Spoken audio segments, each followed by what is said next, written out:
Hi socialites, and welcome back to yet another beautiful and interesting tutorial. But before we dive right into the tutorial, let me use this medium to wish every one of you a happy new month. God will definitely perfect all that concerns every one of you in this new month. So with that being said, guys, I'm going to be taking you through the entire pattern drafting and sewing process of this very beautiful underbust corset Basque waistline blouse. So as usual, you already know that every of my tutorial is so in-depth, beginner friendly and easy to understand, and this is no exception. So if this is the one you're interested in, which I am so sure you are, please sit right back, relax, and let's get started.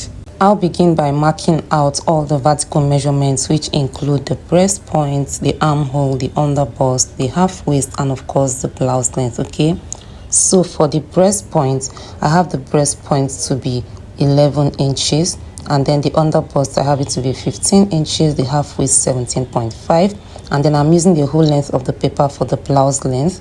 And then at the other side of the pattern paper, I mark out the same vertical measurements that I already have, and I'm going to be connecting them horizontally, just as you can see me do. And at this point, I have one more vertical measurement to mark out, which is the armhole length. So I used 8.5 inches for the armhole length, just as you can see. So this is the armhole length, and then I'm going to be marking out, even though not from the center fold area. So I have the armhole, the breast point, underbust, half waist, and then of course the blouse length. Okay, note that the front of this blouse has a zipper at the front. So from the center fold of the front, I'm marking out the zipper allowance of 1.5 inches. And with that being marked out, this is our new center fold. Okay, this particular zipper line is the new center fold. So from there, we are going to be marking out all our horizontal measurements. So from that point, I'm going to be dividing the shoulder measurement of 16 inches by 2, which gave me 8 inches. So I came down to the armhole length and I marked the same 8 inches from the center fold, and I have that connected. So I'm coming down here by 3/4 of an inch. That's for the shoulder slant, okay, because our shoulder is slanted and not straight. So from that point to the rest of the length of the armhole, I get the midpoint, and at that midpoint, I'm going to be coming in by half an inch. Okay, that's for the front armhole length. So we have 3 points for the armhole length. So to get the third one, I'll be dividing the bust measurement by 4, whatever that gives me. I have that marked out. So that makes it the third point for our armhole length before I have the armhole length curved out. Okay, joining those 3 points together. I hope you get that. So next, I'm going to be marking out the neck width measurement. So for the neck width, I'm going to be using 2.5 inches for the width of the neck width. So for the neck depth, I used 9 inches for the neck depth, but while I was cutting on the fabric, I extended it to 14 inches because the 9 inches was just too upward. So I extended the neck depth to 14 inches, just as you can see on your screen. And then I have the shoulder slants connected to the base of the neck. And next is to mark out the dart line, which is the breast distance measurement divided by 2. That's 8 inches divided by 2, which is 4. So I have that marked out from the breast point down to the blouse length, and I have that connected with the vertical line. So at the underbust, I'm going to be marking 1 inch between the dart line, and then coming down to the blouse length, I mark ½ inch between the dart line.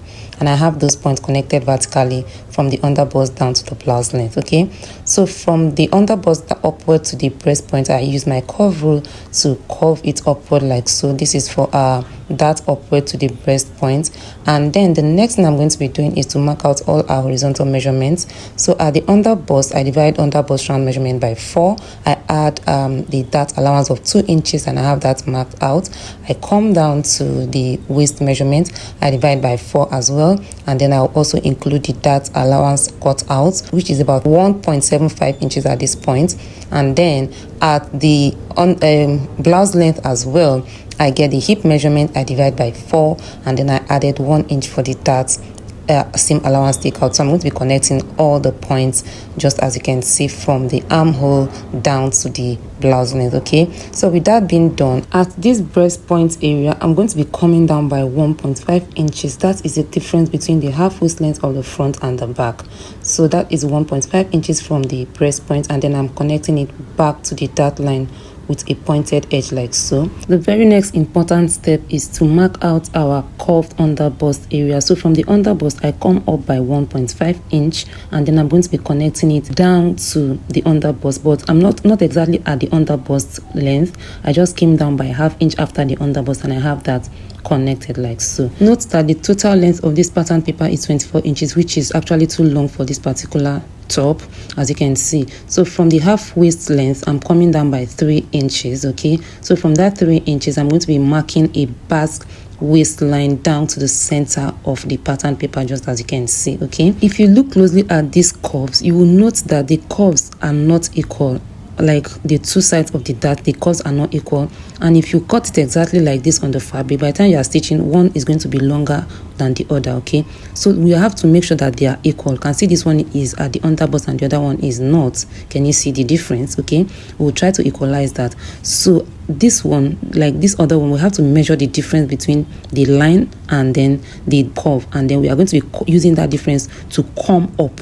Do you understand? So that by the time we are stitching, they are equal. I hope you get that. This is just to make sure that when you're stitching on your fabric, one side is not longer than the other. Okay, so I mark out the first, I cancelled out the first line so that it equalizes. Okay, also coming down to the base of the blouse of the pattern paper, I measure this length, and obviously this is longer than this, so I'm going to be using the longer length to measure the other one. So what this side gave me, I'm going to be measuring it on this particular side as well.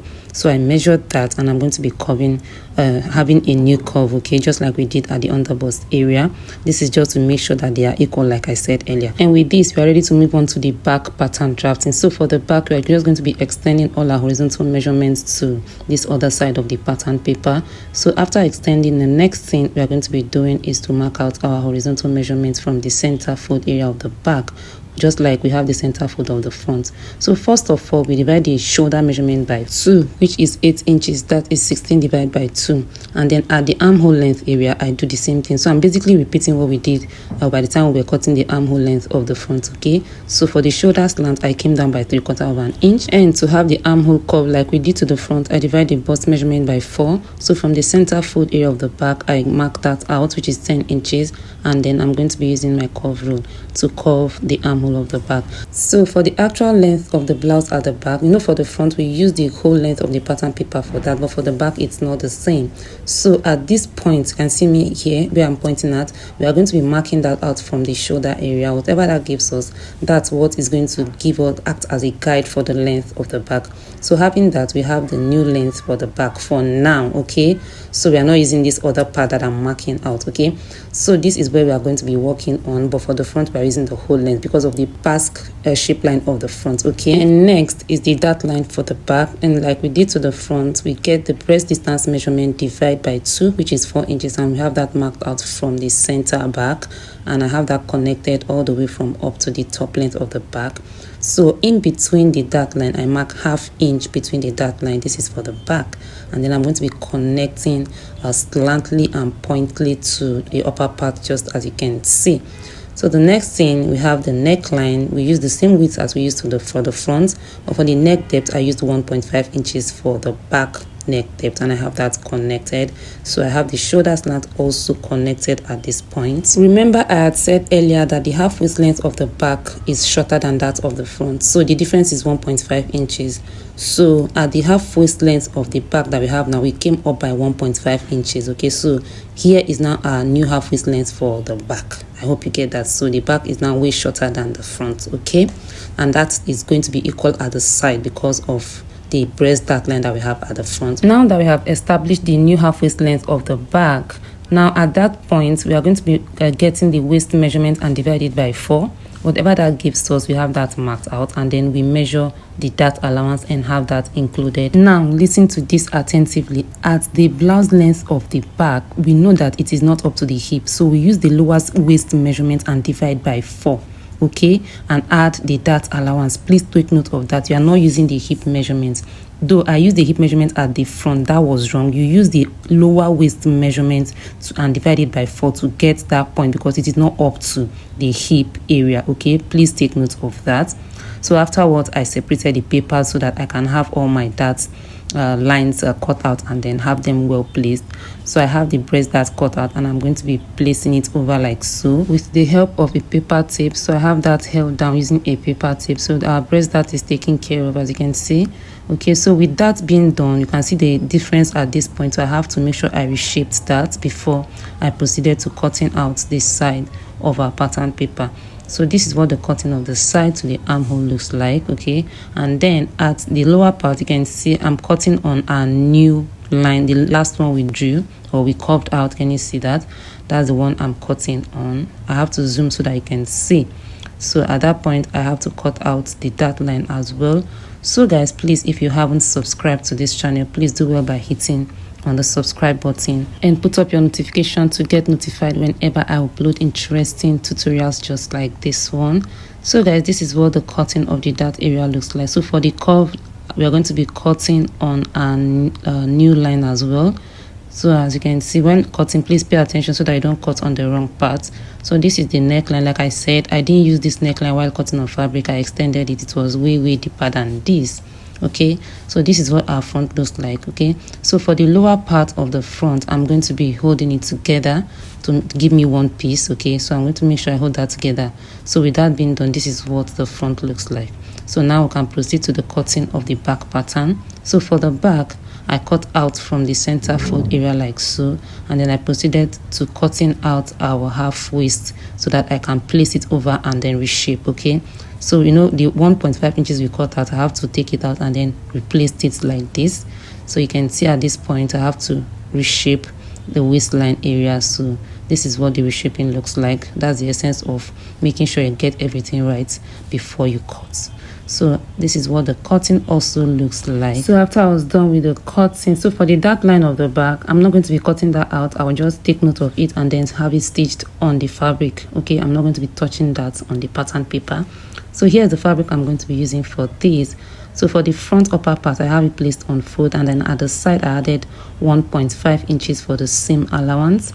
Okay, and then at the armhole area I added half an inch, and then at the lower part I added 1 inch at the lower part of the pattern. Okay, so all these are the seam allowances that I am going to be using for this. Afterwards, I proceeded to cutting out exactly what I have marked out on the fabric. So for the front, because of the zipper allowance, I have to separate that, and for the lower part of the front as well, I have the fabric placed on fold and have it well ironed, and I placed the fabric on it.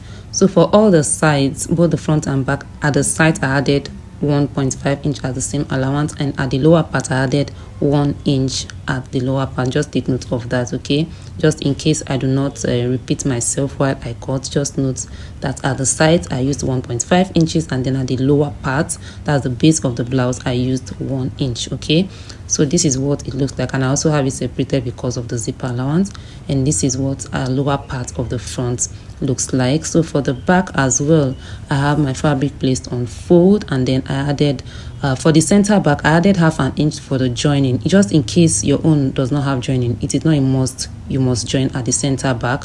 That's because of the quantity of fabric I have left, so I have to join, but just in case there is no need for the joining. And with that being said, I added all the necessary seam allowances, and then I have that cut out. That's for the back. And after all said and done, this is what we have for the front and then for the back together. So this is what the front looks like. I'm going to be making gathers at the upper part so that it equates with the lower part of the front, and then put the dart at the back, cut interfacing, and then just do all the necessary good stuff on them. Okay, so this is what the front looks like before I gather it. Okay, as you can see here, I already extended the neckline like I said earlier. Here I have about 14 inches for the depth of the neckline, because that is what the style actually says. Okay, so at this point I'm going to be making gathers at this underbust area so that I get the actual underbust round measurements with the seam allowance. So after I was done with that, this is what it looks like. Can you see? So is already giving the shape to accommodate the bust. So this is what we have. And then at the lower part, this is what we have as well. I already turned it with the interfacing. I'll be showing you that shortly. So I'm going to be joining both together, and for the back, this is what it looks like. I already joined all the interfacing on them. This is the front, and then the lower part of the front with the zipper allowance already ironed out, and I'm going to be joining it at the underbust like so. Afterwards, I join the front and back at the shoulder area, then using the body measurement to join at the side later. So at this point, I already have the front joined, the upper and the lower front, and then the shoulder of the back and front joined together. So at this point, it's for me to weave and then fix the zipper and then have it stitched by the sides. And afterward, this is what it looks like. The fabric is not actually making the gathered at the underbust very visible. That's why I had to zoom. If you look closely, you can see the shape, that V shape at the underbust, and then the gathers, that if you look closely. So this is what it looks like afterwards. And guys, at the end, this is what we have. It came out looking really beautiful. It's so unfortunate that because of the print on the fabric, we can't actually see the gathered at the underbust, and like I'm actually pained at this point. Like if I thought of that, I would have used a very different fabric that will bring out every single detailing on this particular top, because there's actually a lot of details going on there. So with that being said, this is what we have. It came out really beautiful, well fitted, well seated.